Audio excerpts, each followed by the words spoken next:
Hi, I'm David Davies, the founder of AgUnity, and we build in technology that improves the lives of smallholder farmers. And new regulations in Europe just made that really urgent, as many are at risk of losing their already meagre income. I'm proud to say that over 8 years, we've improved the lives of hundreds of thousands of farmers. We work with organizations like Fairtrade and USAID to help farmers in over 70 countries, and we have teams on the ground in nine. Our technology is for very low income farmers in the most remote regions, 3 billion people who live on a few dollars a day.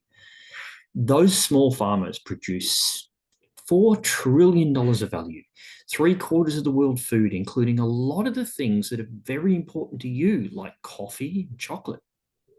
There are 570 million farms in the world, and there's a lot of technology for the top 70 million. There are some solutions for the middle, but apart from us, there is next to nothing for the remote villages in the less developed countries. Over the years, we've put together a team with decades of experience in their respective areas. And we have local field agents in the countries run by Navitra, who's been leading our field work for 7 years now. In our first 4 years, we did lots of events, we won lots of awards and raised about 2 million in total. Then we mostly stopped raising investment and just grew our business organically, getting more and more farmers and bigger relationships. We've built a whole ecosystem of products, especially for the very remote farming communities. The Farmers Super App and phone is how we started. Now we do management systems for cooperatives. But while the other products do earn revenue, they are how we build an exclusive network of farmers for our marketplace, CropsList. We deployed it in Kenya with USAID for vegetables, in Ghana for rice, and now working on coffee. Much to my surprise, I was invited to speak by the Indonesian Minister of Agriculture to speak at the G20. It was a huge honor, and I was shocked when I saw the other company that spoke alongside me. For perspective, this is AgUnity revenue compared to Pinduoduo at the time. And since then, they even passed Alibaba. Now, everyone knows that Alibaba was the rocket fuel for China's manufacturing businesses. But as he explained to the G20, Pinduoduo transformed China's farmers' lives because they are no longer exploited by middlemen. And our market is more than double that of Pinduoduo. The story the minister wanted to tell to the G20, though, was that for other countries like Indonesia to follow China, they can't just jump directly to open online trade. There's a lot to do first.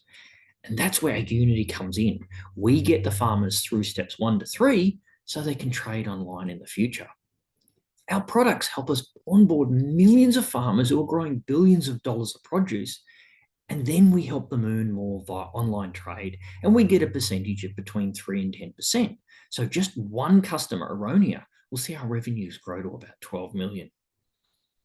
Something just happened which makes our work super urgent. Most of the world loves their chocolate and coffee. Over 90% of it is grown by millions of the very poor small-scale farmers. These industries are atrocious. They cause deforestation, child labor, they still have actual slavery, and they exploit most farmers. The industry's like an hourglass. You've got millions of farmers at the top, millions of companies and billions of consumers at the bottom, and a small number of very powerful companies in the middle. As you'd expect, those companies are using their power to make the most profits. They take more than twice what the farmer gets for actually growing the coffee, pushing the price up for coffee companies and consumers, and keeping the quality low so it remains as a commodity. A simple global online marketplace like our CropsList would enable coffee companies and roasters to deal directly with farmer groups. Now, for decades, those middlemen have been promising to fix the industry. In 2001, many signed the Hark and Engel protocol, and then they basically did nothing. And finally, this year, EU regulators, well, they sort of came to the rescue. They introduced sweeping regulations that require all companies to prove every commodity they buy is sustainably produced.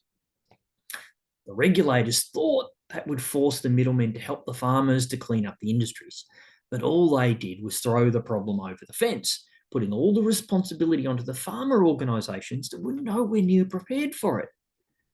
A long-term client of AgUnity, Aromia, is the biggest coffee union in the world. They have over 500,000 farmers producing $1 billion worth of coffee, which they sell all over the world. Well, they used to. because for some months, Aromia did not get even a single order due to EUDR, because this is how the biggest coffee cooperative in the world prepares for an audit. And we're fixing that. This is Nervit and Gerbos training and digitizing those farmers, but it's a really big job. And suddenly hundreds of millions of other farmers need to digitize urgently so that their buyers can comply with these new regulations. There's ample funding available, but most of those who need it the most have no idea how to apply. But we do, and we can help the farmer groups get grants, which they use to pay us to train and digitize them, but we're already flat out. And that is why we're back raising capital, because if we don't grow rapidly now, then a lot of struggling people are going to suffer far worse. And it's a great opportunity. It's the time to accelerate our growth, become the Pinduoduo of the developing world, and help lift millions of farmers in the process. Thank you so much.